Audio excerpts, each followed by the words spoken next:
जय श्री साईं, जय श्री गुरुदेव। पूज्य गुरु जी डॉक्टर सतपथी जी का आशीर्वाद लेते हुए, पूज्य बाबा श्री साईनाथ महाराज का आशीर्वाद लेते हुए, आप सभी लोगों को प्रणाम करते हुए और आपका आशीर्वाद लेते हुए हम आज की सत्संग को प्रारंभ करते हैं। आज हम लोग श्री साईं सचरित्र के अध्याय 25 पर परिचर्चा करेंगे। श्री साईं सचरित्र का अध्याय 25 बड़ा छोटा सा ही अध्याय है। इसमें बाबा की 2 लीलाओं का वर्णन है, लेकिन हेमांत पंत ने इस अध्याय में बाबा की एक प्रार्थना लिखी है और इस प्रार्थना की वजह से यह अध्याय बड़ा विशेष बनता है। पिछले गुरुवार को हम लोगों ने अध्याय 24 लिया था, जिसमें हम लोग मुख्यतया अन्ना चिंचिकड़ जी के चिंचड़ीकर जी के बारे में, उनकी लीलाओं का, सच्चिदानंद साईनाथ के साथ उनके जो रहने के तौर तरीके थे और अपनी चावड़ी के बारे में हम लोगों ने छोटी सी परिचर्चा की। मौसी बाई की भी हमने परिचर्चा की और बाबा किस तरह से हास्य विनोद करते हैं अपने भक्तों के साथ, हम लोग इस बारे में भी परिचर्चा की, क्योंकि बाबा का रहन सहन इतना सहजता से परिपूर्ण था कि कोई भी व्यक्ति कहीं से भी जाए, बाबा के रहन सहन में आत्मसात हो जाता था, घुल मिल जाता था और आनंद मंगल से रहता था। सच्चिदानंद साईनाथ की ऐसी लीला देखने के लिए लोग लालायित रहते थे, लेकिन जब सौभाग्य प्रकट होगा तभी आपको श्री सच्चिदानंद साईनाथ के दर्शन मिलेंगे, अन्यथा यह संभव नहीं है। क्योंकि उस समय भी शिरडी में तमाम ऐसे लोग थे जो सच्चिदानंद साईनाथ महाराज को अपना गुरु मानते नहीं थे, जो सच्चिदानंद साईनाथ के साथ नहीं थे। अंत समय में जब बाबा महासमाधि लेते हैं तब लोगों को समझ में आया, क्योंकि बहुत से लोग ऐसे थे, द्वारिका माई जाते थे, बाबा के साथ प्रेम रखते थे, बाबा के आदेशों का पालन करते थे, लेकिन बाबा को परब्रह्म के स्वरूप में स्वीकारते नहीं थे। लेकिन जब बाबा महासमाधि के बाद सब लोगों ने, उनको अपनी गलती का एहसास हुआ और लोग कहने लगे कि हमारा दुर्भाग्य था कि परब्रह्म हमारे साथ रह रहे थे, पर फिर भी हमने परब्रह्म को पहचाना नहीं। सो यह माया के वशीभूत होकर व्यक्ति कभी कभी ऐसे भाव में डूब जाता है। खैर, ये माया भी काटने की चीज है, वो सच्चिदानंद साईनाथ महाराज या आपके सदगुरु या ईश्वर की कृपा से ही कट सकता है, क्योंकि माया के बारे में हम सब लोग जानते हैं कि माया ईश्वर से ही जनित है, ईश्वर की ही सहचरणी है, ईश्वर से ही पैदा हुई है, इस प्रकृति की एक स्वरूप है माया। सो इसलिए इस पर नियंत्रण श्री श्री हरि का है, भगवान का है, गुरु का है। इसलिए माया से पार पाने के लिए धर्मशास्त्र यही कहते हैं कि ईश्वर का शरण ग्रहण करो, ईश्वर के पास आओ, अपने सदगुरु के पास आओ, सदगुरु की कृपा प्राप्त करने का प्रयास करो, क्योंकि यह माया जिसको काटना बड़ा दुरूह है, दुष्कर है, कठिन है, उसको बिना सदगुरु की कृपा से नहीं पार पा सकते हम। फिर हमने कृष्ण और सुदामा की लीला देखी, कैसे भगवान श्री कृष्ण अपने भक्तों के लिए सब कुछ निछावर करने के लिए सहर्ष तैयार रहते थे और सहर्ष दान दे देते थे भगवान श्री सच्चिदानंद श्री कृष्ण महाराज। सो ऐसे गुरु भी होते हैं, वो अपने भक्तों के लिए ही अपनी जीवनी जीते हैं और उस जीवन में, क्योंकि ये तो लोग मोक्ष प्राप्त होते हैं, जीवन मुक्त होते हैं, इस धरा पे सिर्फ इसलिए अवतरित होते हैं ताकि वो अपने भक्तों का कल्याण कर सके, अपने भक्तों के दुखों का नाश करने के लिए ही सद्गुरु जन्म लेते हैं। और एक किसी कारणवश उनके सब सद्गुरुओं का एक अवतार कार्य होता है और अपना अवतार कार्य करते हुए समाज में किस प्रकार से धर्म का आचरण करते हुए, अपना जीवन व्यतीत करते हुए और अपने गंतव्य को मनुष्य प्राप्त करे, यह सद्गुरुओं की विशेष कृपा है। तो बिना सद्गुरु की कृपा से मोक्ष प्राप्ति तो छोड़िए, आपके सच्चे रास्ते पे, ठीक रास्ते पे चलना भी मुश्किल होगा, सत्यता के रास्ते पे चलना भी मुश्किल है। तो इसलिए हम सब लोग सद्गुरु को ही आवाहन करते हैं, गुरु, क्योंकि गुरु की भक्ति सहजता से हो जाती है, क्योंकि गुरु एक सहज हैं, सहजता में विश्वास रखते हैं। और सच्चिदानंद साईनाथ महाराज का तो पूरा जीवन ही सहजता से परिपूर्ण है। सचराचर का स्वामी परब्रह्म होने के बावजूद सच्चिदानंद साईनाथ महाराज टूटे हुए मस्जिद में निवास करते थे। भिक्षा यापन करके भिक्षाटन से अपना जीवन यापन करते थे।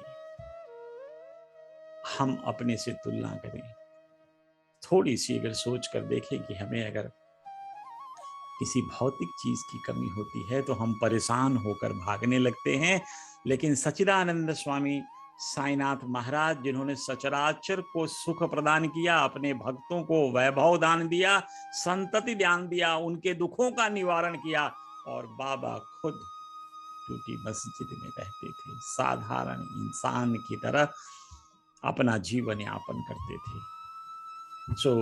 ऐसे सच्चिदानंद साईनाथ महाराज की भक्ति प्राप्त होने से हमारे जीवन में भी सहजता आनी चाहिए, और यही सहजता हमारे जीवन को अमूल्य बना देगी। यही सहजता हमें अपने भक्ति मार्ग पर चलकर अपना गंतव्य प्राप्त करने में मदद करेगी, इसमें कोई संशय नहीं है, क्योंकि ईश्वर सदैव सहजता में निवास करते हैं, सरलता में निवास करते हैं। इसके लिए हम लोग देखें, एक छोटी सी कथा आपको सुनाता हूं कि भगवान को सहजता क्यों प्रसन्न है, और भगवान की भक्ति आडंबर से नहीं, पूजा से नहीं, सहजता से उनसे अगर जुड़ जाएं तो भगवान की भक्ति प्राप्त होती है, इसमें कोई संशय नहीं है। एक गांव में एक बालक रहता था। बालक को कुछ काम करने का मन नहीं करता था, लेकिन खाने की इच्छा बड़ी प्रबल रहती थी उसको, बहुत खाना खाता था, भरपेट खा के सोना इसका दिनचर्या था। घर वालों ने सोचा कि ये जीवन पर्यंत क्या इसी तरह से सिर्फ खाएगा और सोएगा, तो घर वाले एक दिन परेशान होकर उससे कहे कि बाबू कुछ काम करो। तो उसको दुख हो गया कि मेरे परिवार वाले मुझसे खुश नहीं हैं, मुझे नहीं चाहते हैं, तो लिहाजा वो घर छोड़कर चला गया। गांव के बाहर जैसे ही जाता है वहां एक उसको मंदिर दिखाई पड़ती है, और उस मंदिर में ही चला गया। जाकर पुजारी से बोला, कह रहा है पुजारी जी मुझको भी यहाँ शिष्य बना लो, क्योंकि मैं देख रहा हूँ यहाँ भंडारे हर समय चलते हैं, तो मुझे खाने को मिल जाएगा, और मुझे शिष्य बना लीजिए, मैं भी आपका दास बन करके इसी मंदिर में सेवा करूंगा। उसका उद्देश्य मात्र इतना था कि उसको भोजन कैसे मिले, वो भोजन की प्राप्ति के लिए मंदिर में गए। गुरु को भी लगा कि चलो 50 चेले रह रहे हैं, एक चेला और सही। तो ये चेला जब मंदिर में रहने लगा तो रोज खाना बना और रोज खाना खाते रहा, मस्त हो गया, खुश रहा, कहा वाह ये तो सबसे अच्छी जगह है जहां पे आदमी को रहना चाहिए। खैर इसी तरह चलते चलते वैष्णव मंदिर थी, एकादशी का दिन आया, तो एकादशी के दिन तो मंदिर में भोजन नहीं चलता, भगवान को भोग नहीं लगता, तो इसको भोजन कहाँ से मिले। गुरुजी ने बोला, कहे आज तो एकादशी है, आज तो तुमको भोजन नहीं मिलेगा। कह रहा महाराज एक ही दिन भोजन नहीं मिला तो मेरा तो स्वर्गवास हो जाएगा, मैं तो बिना भोजन के एक दिन भी ना रह पाऊं, भोजन के लिए ही तो आपके यहाँ आया हूं। तो गुरुजी को लगा कि ये नहीं मानेगा, तो कहे भाई देखो आज तो भंडारे में भोजन नहीं बनेगा, तुम हमसे अन्न ले लो, दाल चावल सीधा ले लो, और अपने से जा करके खाना बना के खा लेना, और जब खाना बन जाए तो भगवान को भोग लगा देना, बस अपना खा लेना, तुम अपने आप अपने मन से ही भोग लगा देना। कह रहा बहुत बढ़िया। रोते गाते सोचा, निठल्ला आदमी, कभी काम किया नहीं, गया खाना बनाया, दाल चावल रोटी सब्जी जो भी बना सकता था सीधा से बनाया, और बना करके भगवान से कहा कि आइए।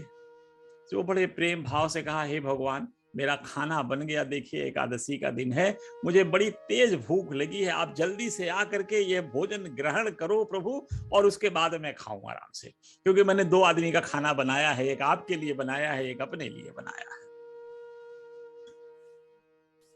तो भगवान को बहुत देर तक इंतजार करता रहा। कह रहा आज एकादशी है, लगता है ये भी एकादशी बना रहे हैं, अब नहीं आएंगे, इसलिए कह रहा चलो मैंने खाना खा ही लो। कह रहा देखो मैं लास्ट बुला रहा हूं, आना हो तो आ जाओ, नहीं तो मैं खाना शुरू कर दूंगा। अब हम कब से प्रार्थना कर रहे हैं कि भगवान आ जाओ, लेकिन आप एकादशी मना रहे हो, मैं एकादशी नहीं मना सकता। तो इतने में देखता है कि भगवान श्री राम सीता जी के साथ प्रकट होते हैं। कह रहा आइए, बहुत देर से आए। अच्छा हम तो खाना एक आदमी के लिए बनाए हैं, आप तो 2 आदमी आ गए भाई। तो हमारी तो एकादशी ऐसे ही हो गई। हम तो एकादशी के चक्कर में थे कि आज खाना मिलेगा, अपने से बनाया है, 2 ही खाना बनाया है, आप आ गए, अब खाइए। अब मैं आपको भूखा तो नहीं रख सकता, मैं ही एकादशी कर लेता हूं। तो भगवान बैठे अपना उसका भोग खाए, माता सीता जी के साथ भोग खा करके भगवान विदा हो गए। तो कह रहा अच्छा अगले एकादशी को फिर आना, लेकिन भाई 2 ही आना, और ज्यादा आना तो बता देना। तो राम ने कहा कि हाँ 2 ही आएंगे। अगला एकादशी आया, गुरुजी से फिर सिद्धा ले आया। गुरुजी से सिद्धा लाके खाना वाना बनाया, खाना वाना बना करके फिर लगा बुलाने। तो इस बार भगवान थोड़ा जल्दी आ गए। लेकिन भगवान जब जल्दी आए तो देख रहे हैं कौन कौन, राम सिया लखन 3 लोग आ गए। तो कह रहा है यार ये तो बड़ा गड़बड़ है, ये मेरी एकादशी मनवा के ही रहेंगे, ये मानेंगे नहीं भगवान। कह रहा प्रभु हम आपसे पिछली बार विनती किए कि 2 ही लोग आना, हमको भोजन कम हो जाता है, हम 2 ही लोगों के लिए खाना बनाए, और आप हो कि सब चले आए, 3 लोग आ गए, बता तो देते तो थोड़ा गुरु जी से आसन ज्यादा लेके बना देता। भगवान मुस्कुरा कर बैठ गए, कह रहे खाना बन जाए तो खिला देना। तो खाना बैठ के भगवान ने भोग लगाया, आनंद से गाया। तो कह रहा है देखो भगवान अगली एकादशी को जब आना ना, तब मुझको बता देना कि कितने लोग आ रहे हो भाई। सो अगला एकादशी आया और गुरु जी से जा कह रहा देखिए महाराज आप सीधा बढ़ा दीजिए मेरा, क्योंकि मैं पहले 1 जने आए, फिर 2 जने आए, फिर 3 जने आए, तो ऐसे करते करते तो हमारा एकादशी तो ऐसे ही हो जाता है। तो गुरु ने कहा कि क्या बात करता है, भगवान कहाँ आते हैं? क्योंकि गुरु जी को तो पता है कि भगवान को सिर्फ भोग लगता है, भगवान खाते तो है नहीं, उसका अंश ग्रहण करते होंगे, गुरु जी के विश्वास में यही था। लेकिन यहाँ ये तो रोज खिला रहा है बना के, भगवान ग्रहण कर रहे हैं भोजन। तो गुरु जी ने कहा कि बच्चा जरूर कुछ चालबाजी कर रहा है, इसलिए गुरु जी ने उस पर थोड़ा नियंत्रण लगा दिया कि भाई देखते हैं आज क्या होता है। तो मन में कह रहा है यार ये 3 आएंगे कि 4 आएंगे, राशन तो मिल गया ज्यादा, और ये 5 आ जाएं पता नहीं क्या। सो ऐसा करते हैं कि खाना जब आएंगे तभी बनेगा। तो बैठ गया अपना, भगवान को प्रार्थना करने लगा आइए भाई आइए, और भगवान आ गए। तो देख रहे हैं कि भगवान का तो पूरा सदरबार आ गए, भगवान राम लक्ष्मण सीता सहित भरत शत्रुघ्न सब भाई, और ऊपर से हनुमान जी भी साथ में। तो कह रहा ले आओ, आदमी तो आदमी, एक बंदर भी पकड़ लाए, अब हमको क्या मिलेगा ये चीज बताइए। आज तो मेरी एकादशी गई, मैं तो पक्का आज भूखा रहूंगा, इसलिए ये सीधा पकड़ो बनाओ और खाओ, क्योंकि मुझको तो मिलेगा नहीं तो मैं क्यों बनाऊं, इतना खाना तो है नहीं, और देख लो राशन इतना ही है, इसी में भरपेट खाना है, आप जैसे चाहे वैसे करो। तो भगवान अपना लगे, लक्ष्मण जी भरत जी लग गए खाना बनाने, सब भगवान भी बैठे इससे गप्पे कर रहे हैं, गप्पे कर रहा है, बार बार एक ही बात कह रहा है एक चीज बताओ आप इतना बदमाशी क्यों करते हो, आप 1 आदमी 2 आदमी बोलते हो, आते हो 4 आदमी, हम कहां से करेंगे, हमको भूखा मारना है मार दो। बड़ा दुखी भगवान खाना बना रहे हैं, देखिए ये सहजता भाव विह्वल होकर के श्री राम खाना बनवा रहे हैं अपने भाइयों से, और इससे गप्पे कर रहे हैं। इसके बीच में गुरुजी भी वहीं बैठे हैं। जब खाना बन गया तो गुरुजी कह रहा है कि देखो गुरुजी देख लो, ये जो आप कहते थे ना कि तुम झूठ बोलते हो, भगवान कहां से आएंगे, देखो आज 5-6 लोग हैं और हम 4 लोग का राशन लाए, कैसे खाना खिलाएंगे हम। गुरुजी कह रहे हैं क्यों बक कर रहे हो, हमको तो कोई नहीं दिख रहा है। तब ये भक्त कहता है भगवान से, कह रहा प्रभु इनको भी दिखो, इनको नहीं दिखोगे तो हमको समझेंगे कि मैं चोर हूं, इसलिए इनको भी दिखो। तो भगवान ने कहा कि बाबू तुम इतने सहज हो, इतने सरल हो, कि तुम्हारी सरलता के बस में मैं हूं, तुम्हारी सहजता के बस में हूं, तुम्हारी सच्चाई के बस में हूं, इसलिए मैं तुम्हें दिखता हूं। तुम्हारे गुरु उतने सहज नहीं है, पाखंड में हैं, इसलिए हम उन्हें नहीं दिखेंगे। बिका वो मैं फिर बाद में उसने प्रार्थना की कि ऐसा मत करिए, ये तो हमको मार डालेंगे, अगले बार से राशन नहीं देंगे। तो भगवान गुरु जी को फिर दर्शन देते हैं। गुरु जी भगवान के चरण पर गिरने के बाद अपने इस शिष्य के चरण पर गिरते हैं, कहते हैं आज तुम्हारी वजह से मुझे जो विद्या मिली है, जो सीख मिली है कि ईश्वर सहजता में निवास करते हैं। सहज भाव से, जब आर्त भाव से, सरल भाव से, शुद्ध भाव से जब कभी भी ईश्वर को बुलाओगे, ईश्वर खुद ही प्रकट होते हैं। हरि व्यापक सर्वत्र समाना, प्रेम ते प्रकट हूं ही मैं जाना।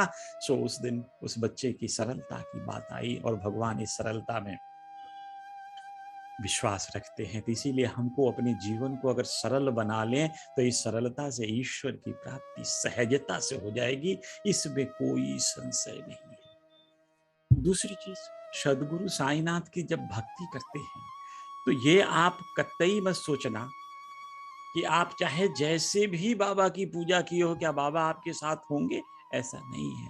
बाबा सदैव अपने बच्चों के साथ रहते हैं। जब बाबा से कह करके उनका आशीर्वाद लेकर के जब आप कोई काम शुरू करते हो तो बाबा यह इंश्योर करते हैं कि यह सकुशल संपन्न भी हो। उदाहरण के तौर पे आप देख सकते हैं हेमाद पंत जी को, जिन्होंने सचरित्र की रचना की। शुरुआत में हेमाद पंत को लगता नहीं था कि वो 2 लाइन भी सचरित्र के बारे में लिख सकते हैं, क्योंकि संतों के चरित्र को लिखने के लिए संत होना आवश्यक है, ऐसा इनका विश्वास था। इसलिए इन्होंने लिखने में असमर्थता सोच करके बाबा से आशीर्वाद लेने का निश्चय किया। जब सच्चिदानंद साईनाथ महाराज का यह आशीर्वाद मिल गया कि तुम इस ग्रंथ के रचना करो, तुम स्मृतियों को, सब लीलाओं को इकट्ठा करो, और उनके बाद जब उनको इकट्ठा करना इन्होंने प्रारंभ किया तो गुरु के कृपा से इनको सामर्थ्य भी मिली, और इनको सामर्थ्य मिलने से ये सचरित्र की संरचना भी करने लगे। ये सच्चिदानंद साईनाथ महाराज की बहुत बड़ी विशेषता है। सदगुरु साईनाथ की बहुत बड़ी विशेषता है कि जो अपना आशीर्वाद हेमाद पंत को देकर के साईं सचरित्र की रचना करा लिए, जिससे उसका अमृत पान हम सभी भक्तों को मिलता है, उसका आशीर्वाद हमें सब भक्तों को मिलता है। बाबा के बारे में जानने का एक सहज तरीका ये सचरित्र का अध्ययन करना, मनन करना, चिंतन करना, बाबा की लीलाओं में डूबना। हमारे लिए हेमाद पंत ने बहुत बड़ा कार्य किया है और बाबा उन्हें शायद अपना आशीर्वाद देकर के यह कार्य पूरा करा लिए। एक चीज यह मानिए कि जो भी अपने अंतःकरण से श्री सच्चिदानंद साईनाथ महाराज की आराधना करते हैं, उनका ध्यान करते हैं, उनके दिखाए रास्ते पे चलते हैं, ये निश्चय जानिए कि सच्चिदानंद साईनाथ महाराज उसके कष्टों, उसके दुर्भाग्यों का नाश करते हैं, इसमें जरा सा भी संशय नहीं है। बाबा सदैव अपने भक्तों को उनकी विपत्तियों से, उनके कष्टों से उनका रक्षा करते हैं। यह सचरित्र की तमाम लीलाओं को देखने के बाद आपको आभास होगा। लेकिन अभी मैं जो लीला कहने जा रहा हूं वह लीला दामोदर सामल राम दास ने कासार की है। अब ये कसार जी को, अन्ना कसार जिनको कहते हैं, दामू अन्ना कसार ऐसे नाम निकनेम से भी जानते हैं उनको।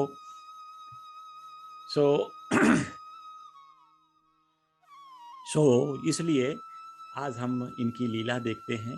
आप इनकी जो कथाएं हैं, इनकी कथाएं आपको अध्याय 6 में भी देखने को मिली थी, और इस अध्याय में हम लोगों ने देखा ना, जब रामनवमी की लीला होने लगी, जब रामनवमी चलने लगा, रामनवमी मनाने के लिए तैयारी करने लगे, रामनवमी के समय पे आपने देखा कि 2 झंडे दिए जाते हैं। तो 2 झंडे में से एक झंडा तो यही दामू अन्ना कसार का। और दूसरा झंडा जो ध्वज होता था वो नाना साहब निमोड़कर जी देते थे। सो ऐसे 2 झंडे लगते थे और 2 झंडे हर साल ये लोग दोनों लोग मिल करके देते थे। तो वहां भी कसार साहब का डिस्कशन, मतलब उनके चर्चा हुई है उस अध्याय में, अध्याय 6 में। और यहाँ भी हम आज कसार साहब पे बाबा की कैसे कृपा हुई, कैसे सच्चिदानंद साईनाथ ने उनको उनके कर्मों से, जिनसे उनकी क्षति हो सकती थी, उनके ऊपर काफी संकट आने वाला था, उस संकट से सच्चिदानंद साईनाथ महाराज ने कैसे उनकी रक्षा की, आज हम इस लीला में देखेंगे।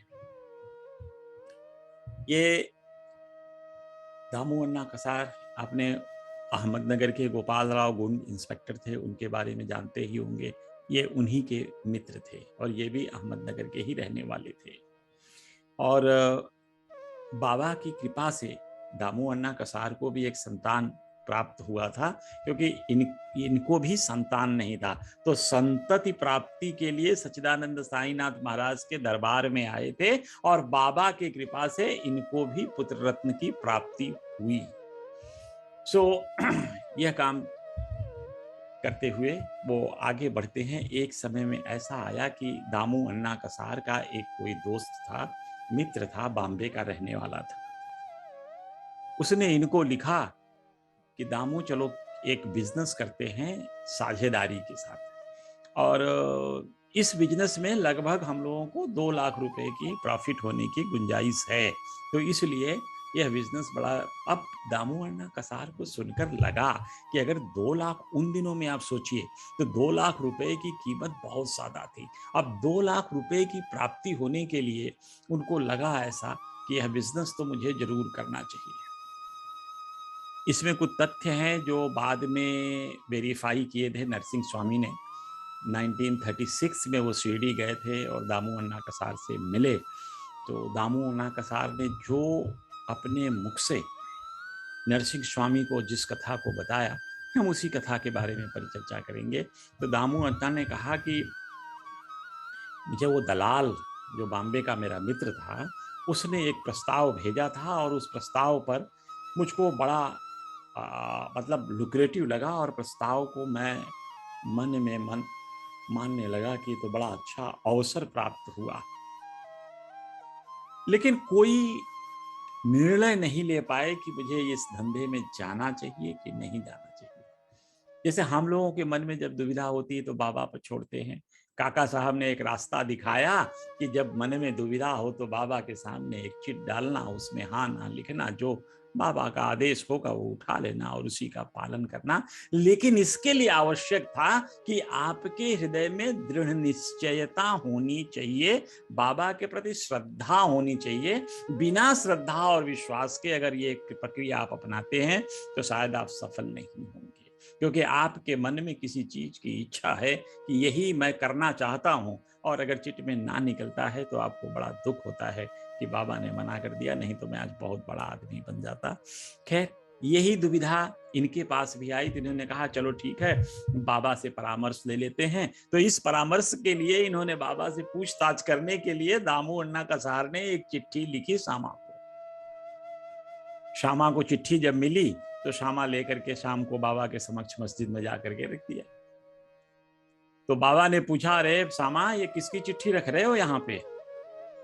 तो श्यामा ने कहा कि बाबा ये अहमदनगर के दामू अन्ना कसार हैं, आपसे कुछ आज्ञा प्राप्त करना चाहते हैं। तो बाबा ने कहा, अरे दामू क्या चाहता है, क्या लिख रहा है, उसने क्या योजना बनाई है?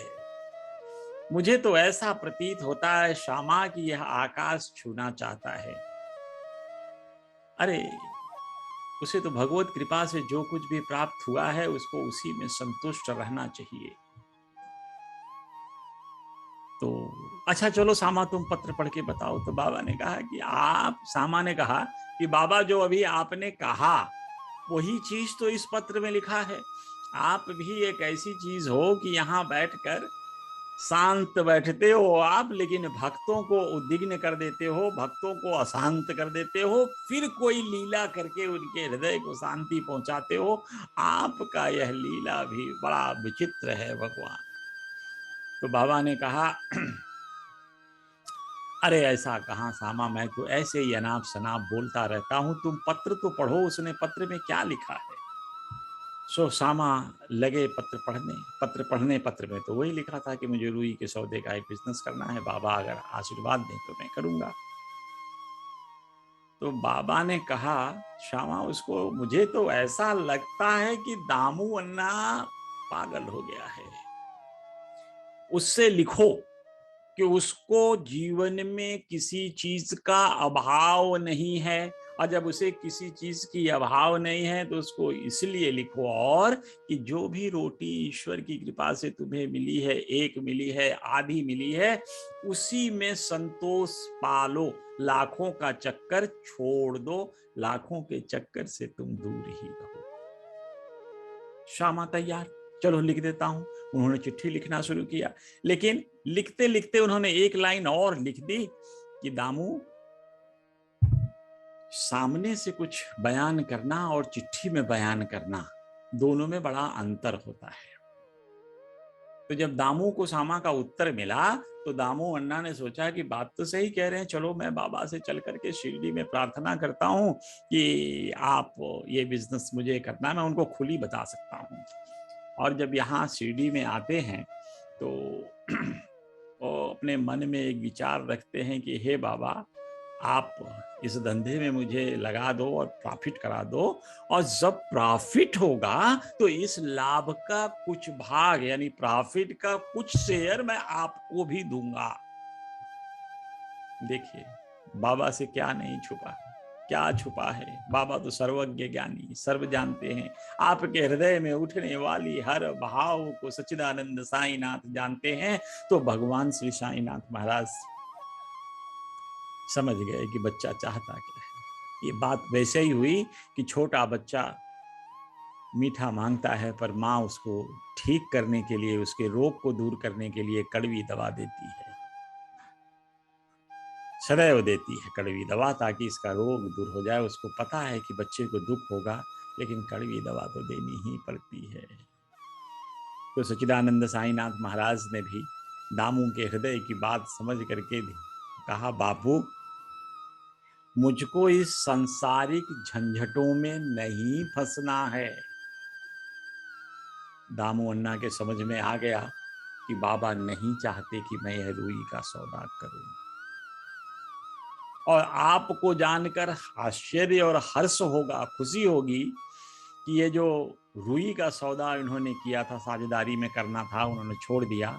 तो जो दलाल ये प्रपोजल लेके आया था, इस सौदे में उसको बहुत बड़ा घाटा हुआ। सो सच्चिदानंद साईनाथ महाराज ने दामू अन्ना को इस घाटे से बचा लिया, इसमें बर्बाद होने से बचा लिया।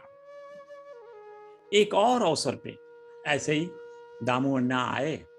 उस समय चावल, गेहूं, ये अन्न का भंडार बड़ा तेजी से भर रहा था, बढ़ा था। तो उनको लगा कि अब इसी का हम धंधा करें। तो उन्होंने अब इस इस धंधे इस धंधे का इनके मन में जब विचार आया, तो कह रहे हैं कि धंधा तो करने से पहले फिर से साईनाथ महाराज से पूछा जाए। तो वो फिर से श्री साईनाथ महाराज से पूछने चले गए। तो बाबा ने कहा कि देखो भाई, ये धंधा छोड़ देना, ये करना मत, क्योंकि 1 रुपए में 5 किलो खरीदोगे और 1 रुपए में 7 किलो बेचोगे, तो ये फायदा नफा अपना सोच लेना। तो दामू अन्ना ने मान लिया बाबा की बात कि हम अब बिजनेस नहीं करते हैं। तो बिजनेस उन्होंने आगे नहीं किया। लेकिन थोड़े दिनों में देखने लगे कि गेहूं चावल के दाम बड़ी तेजी से बढ़ने लगे। अब दामू के हृदय में बड़ा वो दुख आया कि यदि मैं बाबा से बिना पूछे इस धंधे को कर लेता तो आज मैं माला माल हो जाता, कितने पैसे कमा लेता। लेकिन थोड़े ही दिनों में मामला पलट गया। फसल की पैदावार बहुत ज्यादा हो गई और धीरे धीरे अनाजों के भाव गिरने लगे और 1 रुपए के 10 किलो के भाव से बिके। सो इतने बड़े घाटा से सच्चिदानंद साईनाथ महाराज ने दामू अन्ना कसार को बचा लिया था। तो मैं यही चीज कहना चाहता हूं कि सच्चिदानंद साईनाथ महाराज की ऐसी कृपा है, उनकी इस कृपा से अपने भक्तों का हर समय ध्यान रखते हैं। जिस तरह से चरवाहा अपने जानवरों का ध्यान रखता है कि उनको भोजन मिला कि नहीं मिला, उनको शाम को ला करके बाड़े में बंद करता है, श्री सच्चिदानंद साईनाथ महाराज अपने भक्तों के ऊपर ठीक इसी प्रकार से दृष्टि रखते हैं ताकि उनके भक्त भी सुरक्षित अपने घरों में रह सकें। जो संकट के बादल हैं सच्चिदानंद साईनाथ की कृपा से कट जाते हैं। ऐसा साईं सचरित्र की तमाम लीलाओं से समझ में आता है।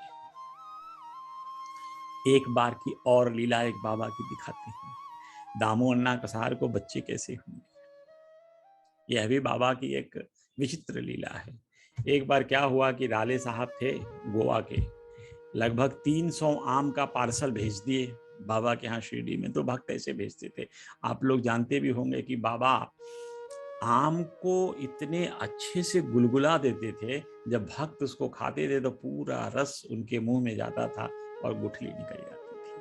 तो ये सच्चिदानंद का भक्त वत्सलता है, उनका भक्तों के प्रति प्रेम है, उनका यूं कहा जाए कि अपने भक्तों से लगाव था।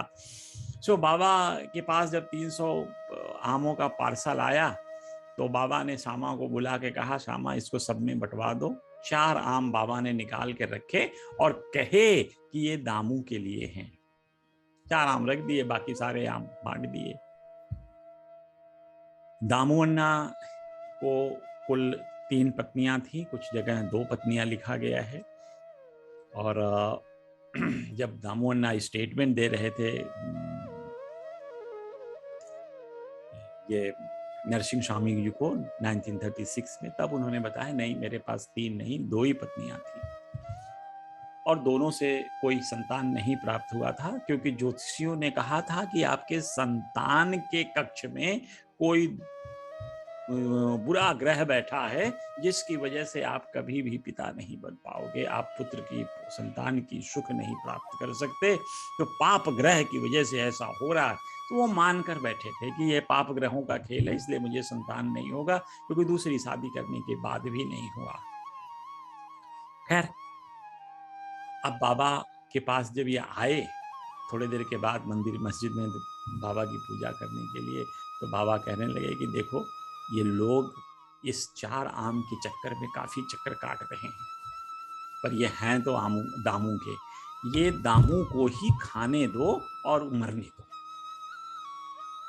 अब जैसे ही दामू ने ये शब्द सुने कि सच्चिदानंद साईनाथ महाराज कह रहे हैं कि इसको दामू को खाने दो और मरने दो, तो ऐसा सुन करके किसके हृदय में दर्द नहीं उत्पन्न होगा। वो सोचे कि दाम को खाऊंगा तो मर जाऊंगा, बाबा ऐसी प्रेडिक्शन कर रहे हैं। और सब जानते थे कि सच्चिदानंद साईनाथ की प्रेडिक्शन, सच्चिदानंद साईनाथ के वचन कभी थोथे नहीं होते, कभी झूठे नहीं होते, जो वो बोल रहे हैं वो सच्चा होगा।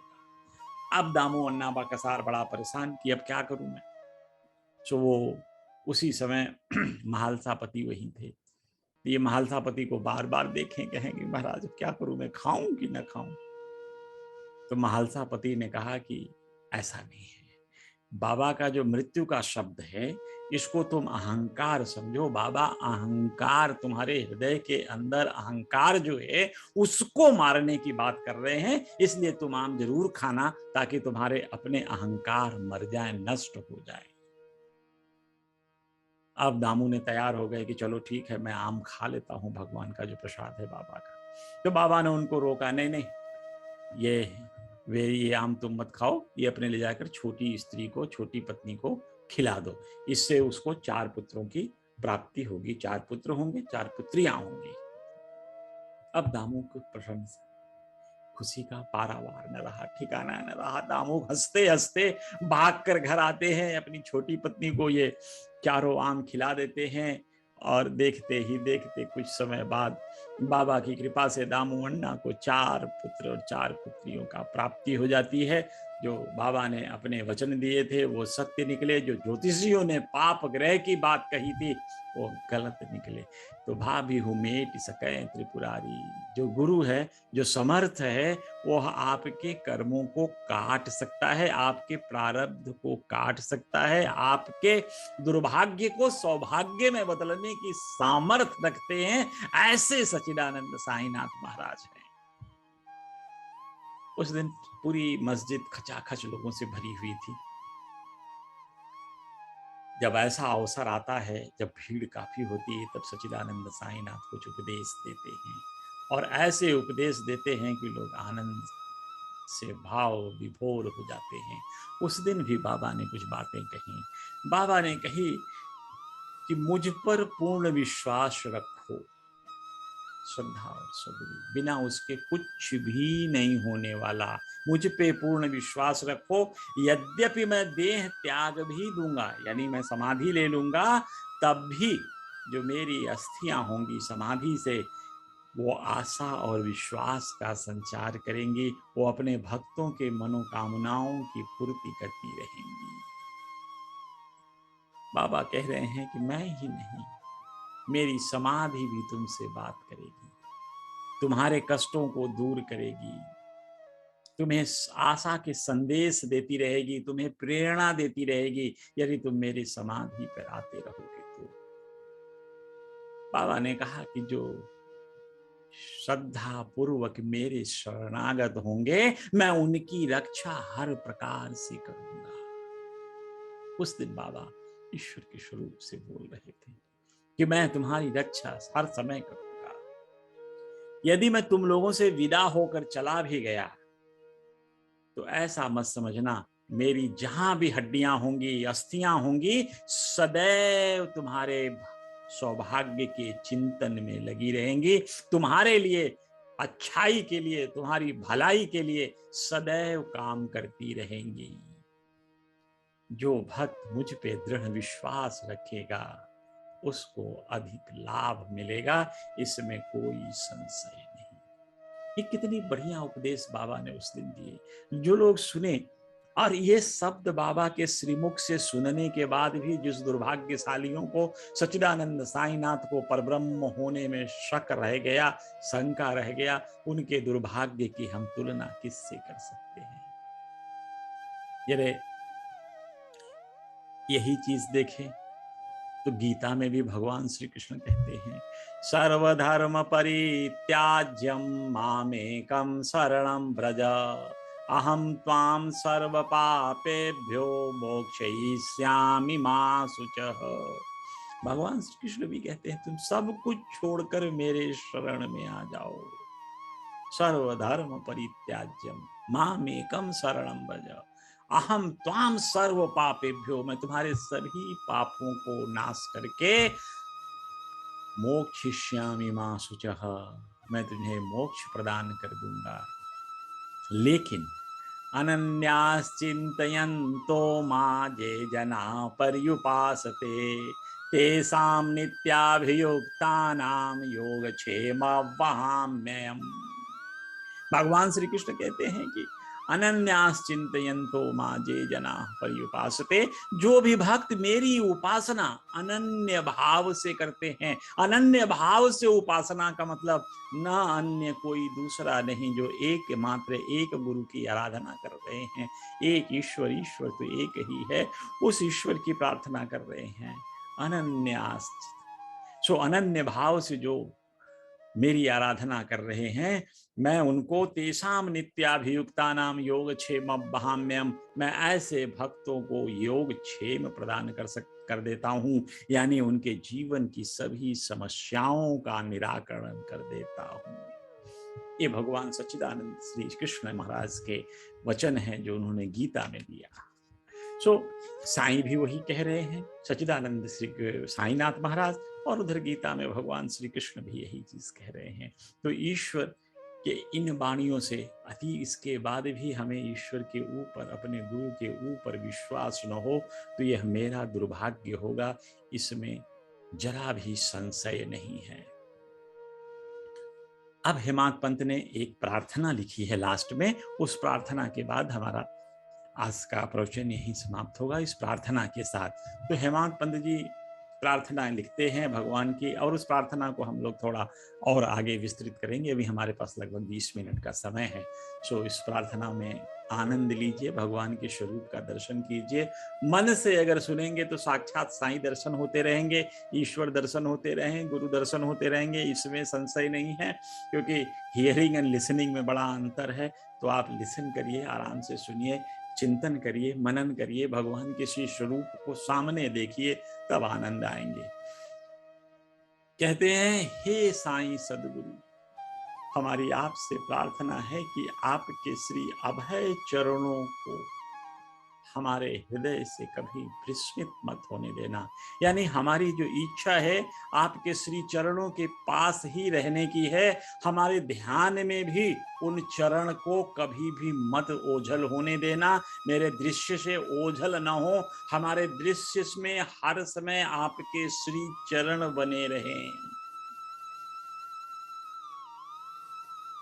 क्योंकि गुरु भागवत, श्री गुरु भागवत में भी गुरु जी ने लिखा है, श्री गुरुदेव गुरुदेव प्राण मोखो जे पाद तब, तुमरी पैरी ध्यान रे, एकाग्रता वसे मन रे, आसे मन रे। कह रहा है भक्त कि आपके चरणों को मेरे प्राण ढूंढते हैं। क्यों ढूंढते हैं? क्योंकि आपके चरणों को देखने से, दर्शन करने से मेरी मन चरण एकाग्र होता है।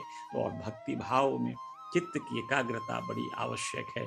इसीलिए भक्त यहाँ भी कह रहा है, हेमंत पंत कह रहे हैं कि हे भगवान, आपके श्री चरणों की विस्मृति हमें कभी न हो। मैं कभी ना भूलूं कि आपके श्री चरण कैसे हैं। उस श्री चरणों का याद मेरे हृदय में सदैव बना रहे। हमारी दृष्टि ही ओझल ना हो इन चरणों से। कारण कि भगवान, हम इस जन्म मृत्यु के चक्कर से अब दूर पाना, अलग होना चाहते हैं। क्योंकि जन्म मृत्यु का चक्कर हर व्यक्ति के ऊपर है, कोई भी इससे पूर्ण नहीं है। 84 लाख योनियों में जैसे कहा जाता है, वैसे इन 84 लाख योनियों में भटकना है। तो इस जन्म मरण से अगर दूर निकलें तो हमें इसलिए आपके श्री चरणों की छाया चाहिए। भगवान, मुझे मोक्ष चाहिए, जन्म मरण से बहुत दुख होता है, हमारा उद्धार करो। क्योंकि भक्त जानता है, जन्मत मरत दुसह दुख होई, कि पैदा होते ही और मरते समय जीवात्मा को बहुत ही कष्ट होता है। यद्यपि हमें चेतना शून्य हो जाते हैं, उस समय हम उसमें अपने होश में नहीं रहते, कॉन्शस नहीं रहते।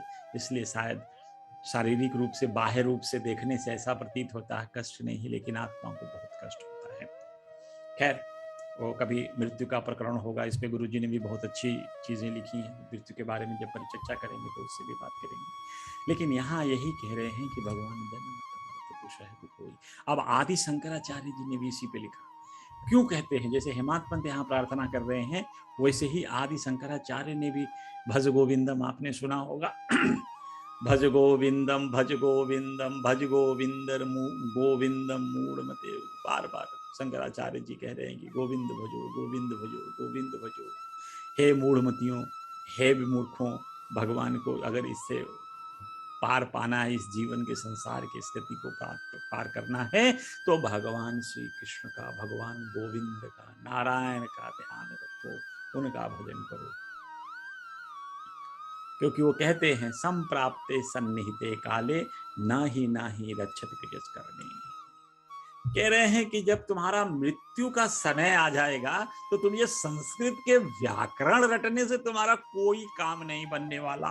उस समय अगर तुम्हारी कोई भलाई कर सकता है तो वो भगवान है, तुम्हारे गुरु ही तुम्हारी रक्षा कर सकते हैं। तुम्हारा ये जो संस्कृत का ज्ञान है, व्याकरण है, इससे तुम्हारा कुछ नहीं होने वाला। हम जानते हैं इसी चीज को, उन्होंने भी शंकराचार्य जी ने भी लिखा कि जब कहते हैं ना कि जीवन की जिजीविषा, जीने की इच्छा, हम चाहे किसी भी तकलीफ की अवस्था में रहें, लेकिन इस सृष्टि को कोई छोड़ना नहीं चाहता। जीने की जिजीविषा होती है, इच्छा होती है। इसीलिए शंकराचार्य ने इस चीज को और लिखा, अंगम गलितम पलितम मुंडम दसनम विहीनम जतम जतम तुंडम वृद्धो याति गृहीत्वा दंडम तदपि न मुंच प्यासा पिंडम। कह रहे हैं कि छीड़ अंग गल गए हैं, अंगम गलितम, अंग छीड़ हो गए हैं, कमजोर हो गए हैं, गल गए हैं। पलितम मुंडम, बाल भी एकदम सफेद हो चुके हैं। दसनम विहीनम, मुंह में दांत है ही नहीं। उसके बाद कहते हैं जतम तुंडम, हाथ में दंड लेकर के चल रहे हैं। ये स्थिति है कि सीधे अपने सहारे खड़े भी नहीं हो सकते। वृद्धो याति गृहीत्वा दंडम, यानी वृद्धावस्था में बिना दंड के हम चल ही नहीं पा रहे हैं। इसके बाद भी तदपि न मुंचम प्यासा पिंडम, इस हालात में भी मनुष्य आशा नहीं छोड़ता जीने की। इसलिए और फिर उन्होंने आगे लिखा, पुनरपि जन्मम पुनरपि मरणम पुनरपि जननी जठरे शयनम, इह संसारे बहु दुस्तारे कृपया पारी पाहि मुरारे। वो कहते हैं पुनरपि जन्मम पुनरपि मरणम, बार बार जन्म लेना और बार बार मृत्यु को प्राप्त करना। जन जन पुनरपि जठनी शरण जठनी जननी जठरे शयनम, यानी बार बार माँ के गर्भ में शयन करना। हे भगवान, इन सब कामों में बड़ा कष्ट होता है, बहुत दुख होता है। कृपया पारे पाहि मुरारे, हे ईश्वर मेरी इस दुख दर्द से रक्षा करो। वही हेमंत पंत यही चीज कह रहे हैं। हेमंत पंत भी यही कह रहे हैं कि भगवान मेरी रक्षा करो इन चीजों से, क्योंकि बार बार जन्म लेते हुए हमको बहुत कष्ट होते हैं। अब हमें देखना है कि इस ईश्वर की भक्ति को, ईश्वर के साथ श्रद्धा को, जो हम कह रहे हैं कि चरण के दर्शन में लगा लो, इसके लिए हमें करना क्या होगा। तो हेमंत पंत कहते हैं कि हे ईश्वर, जो मेरी इंद्रियां हैं यह विषय पदार्थों की ओर जाती हैं। ये इंद्रियों का भोजन है विषय, और इसी सांसारिक चीजों का रसास्वादन करने के लिए इंद्रियां बिल्कुल लालायित रहती हैं। तो जब तक आपका इंद्रिय नियंत्रण नहीं होगा, जब तक आपका अपने इंद्रियों पर नियंत्रण नहीं होगा, यानी आत्मबल नहीं बढ़ेगा, तब तक आप आध्यात्मिक गति को प्राप्त नहीं कर सकते। इसमें कोई संशय नहीं है, क्योंकि इंद्रियां आपको सांसारिक चीजों में लगा देंगी, लेकिन आपको आध्यात्मिक चीजों में जाना है। तो इन इंद्रियों पर नियंत्रण करना है। तो इसीलिए अब हम ये तो मानकर चल रहे हैं कि बिना भगवान की कृपा से मैं तो कुछ नहीं कर सकता। तो इसलिए भगवत कृपा प्राप्त करने के लिए हम भगवान से क्या कहें कि हमारी इंद्रियां ही हमको बाहर ले जा रही हैं। तो इसलिए हम कहते हैं, हे भगवान मेरी इंद्रियों को अधोमुखी बना दो, मेरी इंद्रियों को अंतर्मुखी बना दो, ताकि वो मैं अंदर की तरह आपके ही इन इंद्रियों से दर्शन करूं, आपके ही दर्शन का जो सुख है मेरे हृदय को प्राप्त हो। इसलिए भगवान इनको बाहर से हटा करके अंदर की तरफ मोड़ दो, और ये करना सिर्फ आपका संभव है, सब नहीं, मेरे सामर्थ्य में नहीं है, इसलिए मैं ऐसा नहीं कर सकता। और जब तक मेरी इंद्रियां अंतर्मुखी नहीं होंगी, मेरे मन की चंचलता नहीं जाएगी, और जब तक मन का चंचलता नहीं जाएगा, तब तक हम आप साक्षात्कार नहीं कर पाएंगे, तब तक हम अपने आप को देख नहीं पाएंगे, आपके श्री चरणों में मन नहीं लगा पाएंगे। तो ये कह रहे हैं कि हमारे पुत्र मित्र कोई भी अंत में काम नहीं आएगा, और ये सच्चाई भी है। कोरोना काल में हम लोगों ने इस रिश्तों की जो डोर है इसको बहुत ही कमजोर होते देखा। यह जीवन का एक परिचय दिया कोरोना काल में, कि हम जिनके लिए जी रहे हैं क्या वास्तव में वो भी उसी दृष्टि से हमें देखते हैं। तो इसलिए गोस्वामी तुलसीदास ने लिखा, सुत बिन लोक ईस नातीनी केहि के मति इन कृत न मलिनी।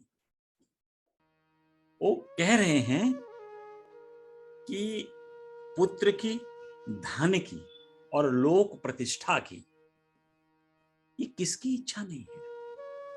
और ऐसा ये तीनों इच्छाएं, ऐसा कौन सा व्यक्ति ने है जिसकी बुद्धि को बर्बाद नहीं की, नष्ट नहीं की? यानी इन तीन इच्छाओं के वशीभूत हो करके ही हम काम करते हैं। हम अपने संतान की इच्छा रखते हैं, संतान के प्रगति के बारे में सोचते हैं, हम अपने धन के वृद्धि के बारे में सोचते हैं, कैसे धन अर्जन करें। हम लोक प्रतिष्ठा, यानी हमारी इज्जत समाज में सबसे सर्वोपरि रहे, सब लोग हमें इज्जत की दृष्टि से देखें, प्रतिष्ठावान बनूं मैं, ऐसा भाव किसके मन में नहीं आता? हर लोग इसी के चक्कर में घूमते हैं। कहां सदगुरु के बारे में हम सोचते हैं? सो ये चीज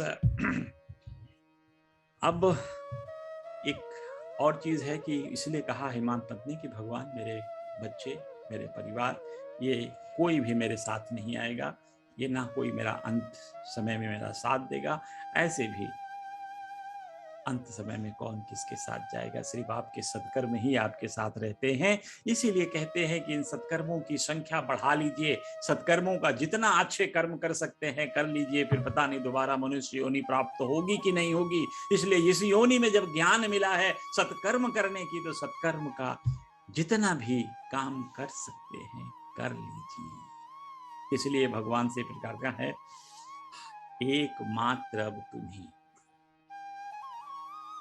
तो वो कहते हैं ना कि मैंने आरती भी शाम को हम लोग गाते हैं ना, जो काका साहब दासगुरु महाराज ने लिखा था, साथी अखीर का किया न कोई।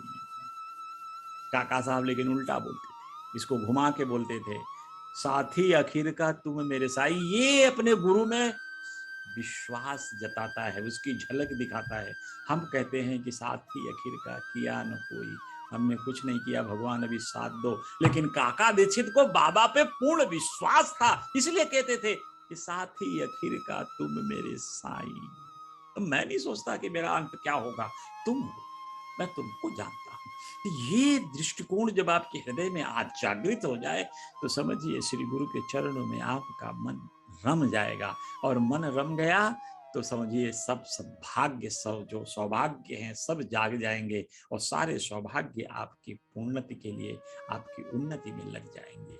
इसलिए हम भगवान से यही प्रार्थना करते हैं कि हे भगवान, हमें एकमात्र आपका सहारा है, जिसके सहारे से हमें मोक्ष की प्राप्ति हो सकती है, हमें आनंद की प्राप्ति हो सकती है। इसलिए हे सच्चिदानंद साईनाथ महाराज, हमें मोक्ष और आनंद दोनों प्रदान करें। वो फिर कहते हैं, हमारे तर्क वितर्क और कुप्रवृत्तियों का नाश करो। अब यहां देखिए क्यों हेमंत पंत कहते हैं कि तर्क वितर्क और कुप्रवृत्तियों। आज के जितने भी सांसारिक झगड़े होते हैं वो तर्क वितर्क से ही शुरू होते हैं। एक चीज पता, इसीलिए बाबा ने सचरित्र लिखते हुए भी कहा कि तुम किसी मत का खंडन नहीं करोगे।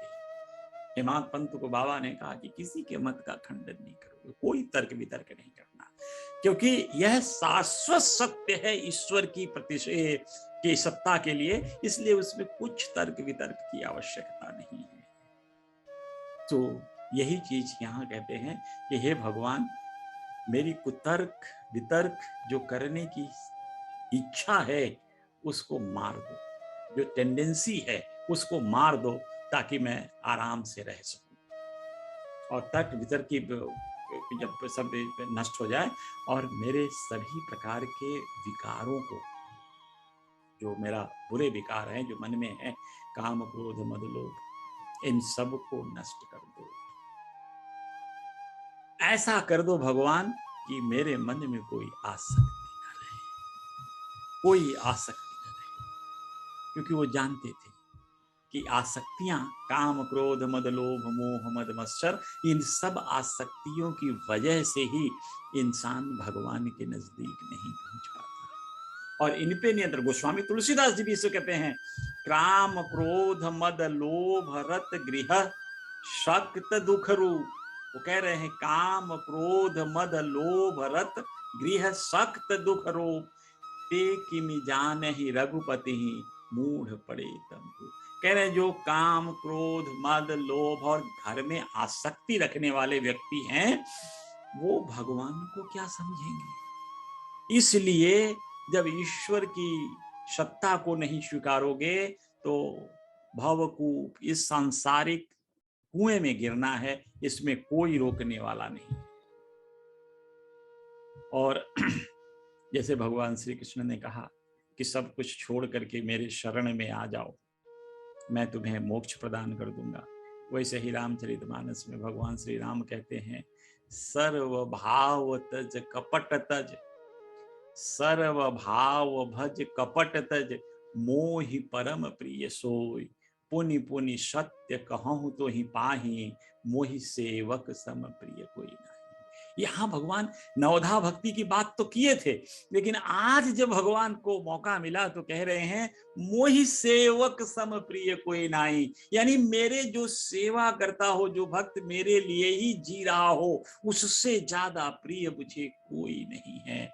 और सर्व भाव भज, जितने भी भाव आते हैं भजो, तुम भाव से करो, लेकिन शर्त क्या है, कपटता जी, मन में कपटता नहीं होनी चाहिए भजन कीर्तन में। तो इसलिए भगवान को भगवान कह रहे हैं कि स्वच्छ मन से, निर्मल मन से मेरे समीप आ जाओ और भगवान कुछ ऐसा कर दो कि हमारे गृह और घर के आसक्ति न रहे। यही चीज हिमात पंत कहते हैं कि भगवान कुछ ऐसी कृपा करो कि मेरी घर में कोई आसक्ति न रहे, हमारा अहंकार सब समूल नष्ट हो जाए, क्योंकि अहंकार से ही सारा व्यथा प्रारंभ होता है और अहंकार सब चीजों का मूल है कि बिना अहंकार, अगर अहंकार को छोड़े बिना आप सबका कोई भी निस्तारण होने का संभव नहीं है। इसलिए अहंकार को भगवान से मानते हैं, हे भगवान मेरा अहंकार निर्मूल हो जाए, वह नष्ट हो जाए।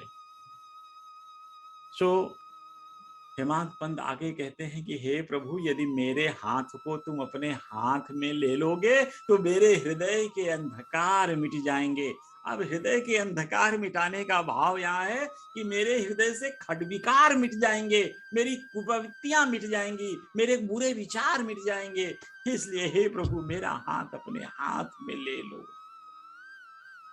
ये जो मेरा रात्रि रूपी अंधकार है मेरे जीवन में, जो माया की परत है, उसको हटा के हे प्रभु मुझे अपना दिव्य दर्शन दो और आपके दर्शन देखने के बाद मैं आप में समाहित हो जाऊं, ऐसी कामना रखता हूं भगवान।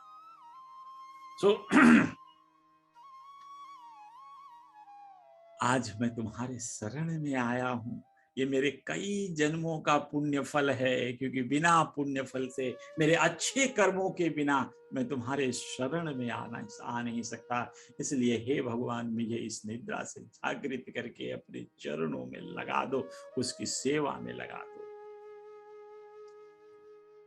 जो भगवान से ऐसी प्रार्थना करते हैं। और इसके लिए एक रास्ता है, सत्संग में भी जाइए, श्रवण करिए, कीर्तन करिए, मनन करिए, भगवान के भाव विचार में डूबिए, ये सब कई रास्ते बताए गए हैं। सो एक समय में फिर दामोदर के जो उन्होंने कहा है उसके उदाहरण के लिए उन्होंने 2 एग्जाम्पल दिए थे नरसिंह स्वामी जी को। उनमें ऐसा था कि कह रहे हैं दामोदर की एक बार भी मैं बाबा के साथ जब ऐसे ही सब लोग बैठे थे, मैं समीप बैठा था बाबा से, तो मेरे मन में 2 प्रश्न आए और मैंने सच्चिदानंद साईनाथ से वो 2 प्रश्न पूछे थे। तो कहें पहला प्रश्न क्या था, कह रहे हैं महाराज पहला प्रश्न दामोदर ने ये पूछा कि जो शिरडी में जन समुदाय भीड़ लगा करके बहुत ढेर सारे लोग आते हैं, तो क्या उन सभी को लाभ पहुंचता है? तो बाबा ने इसका बड़ा उत्तर दूसरी तरह से दिया। बाबा ने कहा कि जब गर्मी ऋतु आती है तो उस समय आम के पेड़ में बौर लगता है, तो क्या संभव है कि आम के सभी बौर फल में परिणित हो जाएं? अगर ऐसा हो जाएगा तो आम का पेड़ उसके वजन को संभाल नहीं पाएगा। सो इसलिए हम तोली गणना नहीं कर सकते कितने आम उस पेड़ में पैदा हो गए। तो इसलिए बाबा बहुत से आम झड़ के गिर जाते हैं, बहुत से आम आंधी तूफान में गिर जाते हैं। सो ऐसे स्थिति से बाबा ने इसका स्पष्ट उत्तर दिया, एक गूढ़ उत्तर दिया, जिसको जो भाव लगाना हो लगा ले। दामोदर ने दूसरा प्रश्न किया बाबा से कि बाबा यदि आपने निर्वाण ले लिया तो मेरा क्या होगा, मैं तो निराश्रित हो जाऊंगा। आज तो मेरा जीवन आप पे आश्रित है, मैं निराश्रित हो जाऊंगा, बिना आपके हो जाऊंगा, मेरे ऊपर किसी का हाथ नहीं होगा। इतना अच्छा उत्तर बाबा ने दिया इस प्रश्न का। बाबा ने कहा, दामू ये सब कुछ मत सोचना, तुम जब और जहां भी मेरा स्मरण करोगे मैं तुम्हारे साथ रहूंगा। और इसकी अनुभूति दामू अन्ना को उनके जीवन काल में ही हुआ।